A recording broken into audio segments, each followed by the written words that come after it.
জীবের শ্রেণীবিন্যাস।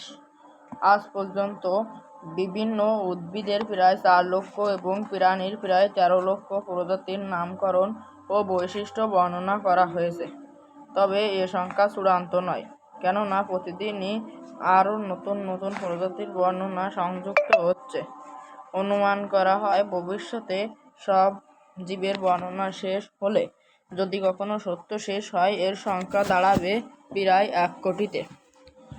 জানা ও বোঝা এবং শেখার সুবিধার জন্য একই অসংখ্য জীবকে সুষ্ঠুভাবে বিন্যাস করা এবং সাজানোর প্রয়োজন। জীবজগৎকে একটি স্বাভাবিক নিয়মে শ্রেণীবিন্যাস করার প্রয়োজনীয়তা অবশ্য অনেক আগে থেকেই প্রকৃতিবিদগণ অনুভব করেছিলেন। সেই প্রয়োজনের তাগিদেই জীববিজ্ঞানের একটি স্বতন্ত্র শাখা গড়ে উঠেছে, যার নাম ট্যাক্সোনমি বা শ্রেণীবিন্যাসবিদ্যা।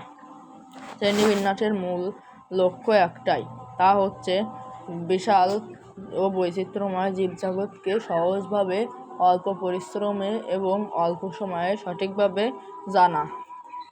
শ্রেণীবিন্যাসে উল্লেখযোগ্য অবদান রেখেছেন সুইডিশ বিজ্ঞানী ক্যারোলাস লিনিয়াস।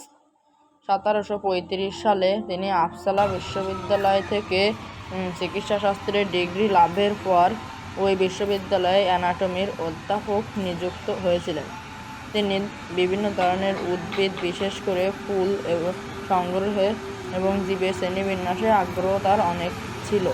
তিনি প্রথম জীবের পূর্ণ শ্রেণীবিন্যাসের মাধ্যমে জীবের নামকরণ পদ্ধতি প্রবর্তন করেন।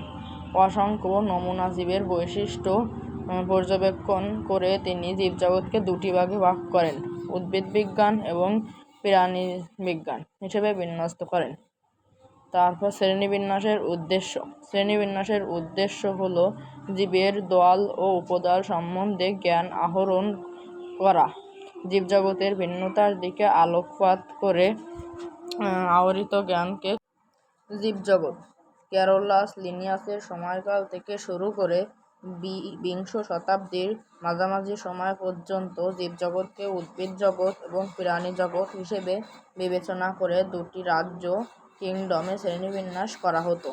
বিজ্ঞানের অগ্রযাত্রায় বর্তমানে কোষের ডিএনএ এবং আরএনএ এর প্রকারভেদ, জীবদের কোষের বৈশিষ্ট্য, কোষের সংখ্যা এবং এর খাদ্য অভ্যাস তথ্য উপাত্তের ভিত্তি করে আর.এইচ.কে হুইটেকার 1969 সালে জীবজগৎকে 5টি সুপার কিংডমে ভাগ করার প্রস্তাব দেন।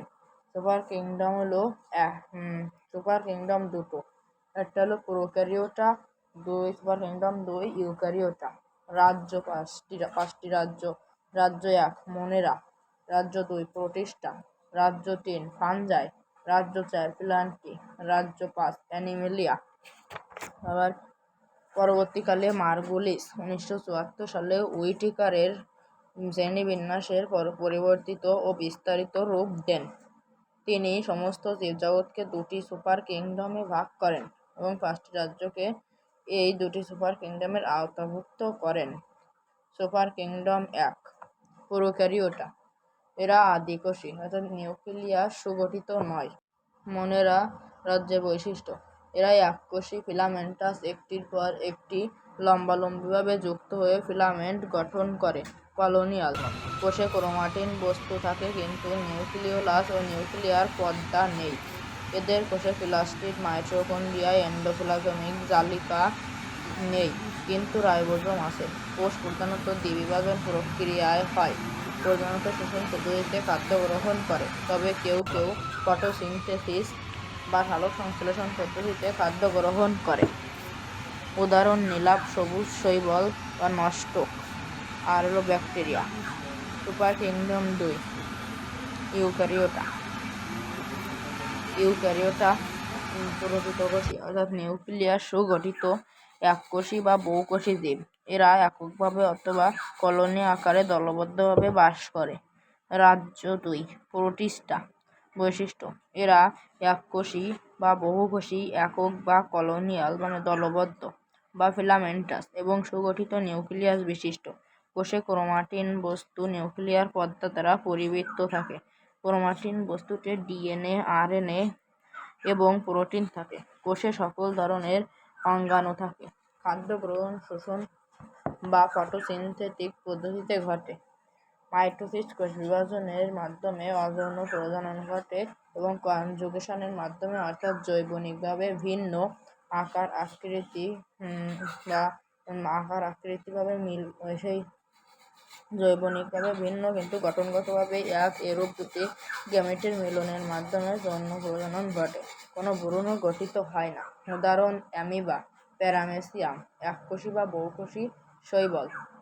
আবার রাজ্য ৩, ফানজাই। বৈশিষ্ট্য: অধিকাংশ স্থলজ মৃতজীবী বা পরজীবী। দেহে এককোষী অথবা মাইসেলিয়াম দিয়ে গঠিত। এগুলোর নিউক্লিয়াস সুগঠিত। কোষপ্রাচীর কাইটিন বস্তু দিয়ে গঠিত।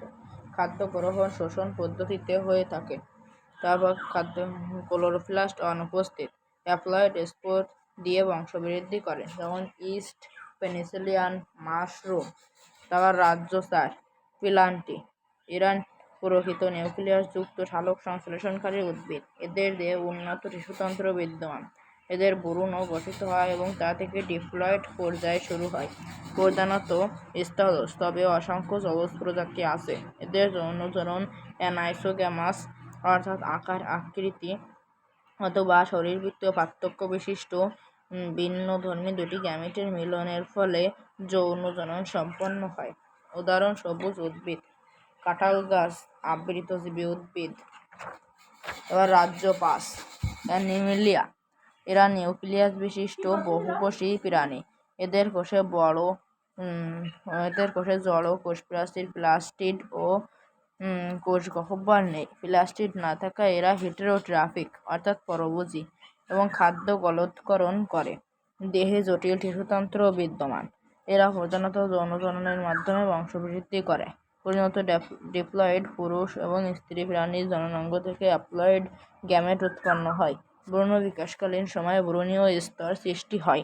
উদাহরণ: প্রোটোজোয়া ব্যতীত সকল অমেরুদণ্ডী এবং মেরুদণ্ডী প্রাণী।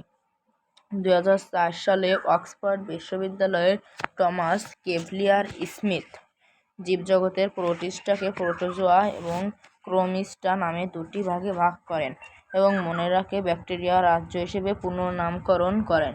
এভাবে তিনি জীবজগৎকে মোট ৬টি বিষয়ে ভাগ করেন। শ্রেণীবিন্যাসের ধাপ।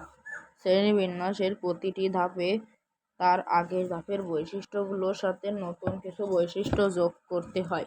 যত উপরের ধাপ, তার অন্তর্ভুক্ত বৈশিষ্ট্যের সংখ্যা তত কম এবং অন্তর্ভুক্ত জীবের সংখ্যা তত বেশি। আবার যত নিচের ধাপ, অন্তর্ভুক্ত বৈশিষ্ট্যের সংখ্যা তত কম এবং অন্তর্ভুক্ত বৈশিষ্ট্যের সংখ্যা তত বেশি এবং অন্তর্ভুক্ত জীবের সংখ্যা তত কম। একটি জীবকে প্রজাতি পর্যায়ে বিন্যাসে মূলত আন্তর্জাতিক কোড চিহ্নিত 7টি ধাপ আছে: রাজ্য, কিংডম, পর্ব, ফিলাম, শ্রেণী, ক্লাস, বর্গ, অর্ডার, গোত্র, ফ্যামিলি, গণ, জিনস, প্রজাতি, স্পাইস। আবার মানুষের নাম হোমো সেপিয়েন্স হওয়ার কারণ। রাজ্য, কিংডম বা অ্যানিমেলিয়া, কারণ সুকেন্দ্রিক কোষবিশিষ্ট বহুকোষী পরভোজী এবং জটিল টিস্যুতন্ত্র আছে। পর্ব, ফিলাম, কর্ডাটা, কারণ জীবনের কোনো এক পর্যায়ে নটোকর্ড থাকে। ক্লাস, ম্যামেলিয়া, কারণ বাচ্চাকে বুকের দুধ খাওয়া এবং লোম চুল আছে। বর্গ, অর্ডার, প্রাইমেট, কারণ আঁকড়ে ধরার উপযোগী হাত এবং দৃষ্টিশক্তি উন্নত। গোত্র, ফ্যামিলি ও হোমিনিয়েড গোত্র, কারণ শিম্পাঞ্জি, গরিলা, ওরাং-ওটাং প্রভৃতির সাথে সাদৃশ্য আছে। গণ হল হোমো, কারণ দেহের অনুপাতে মস্তিষ্ক সবচেয়ে বড় এবং খাড়াভাবে 2 পায়ে হাঁটতে পারে। প্রজাতি, হোমো সেপিয়েন্স, কারণ চওড়া। প্রজাতি, সেপিয়েন্স, মোট মিলে হোমো সেপিয়েন্স, কারণ চওড়া এবং কপালগুলির হাড় হোমো গণের অন্যান্য প্রজাতির তুলনায় পাতলা এবং বুদ্ধিবৃত্তিকভাবে অন্যান্য প্রাণীর থেকে উন্নত।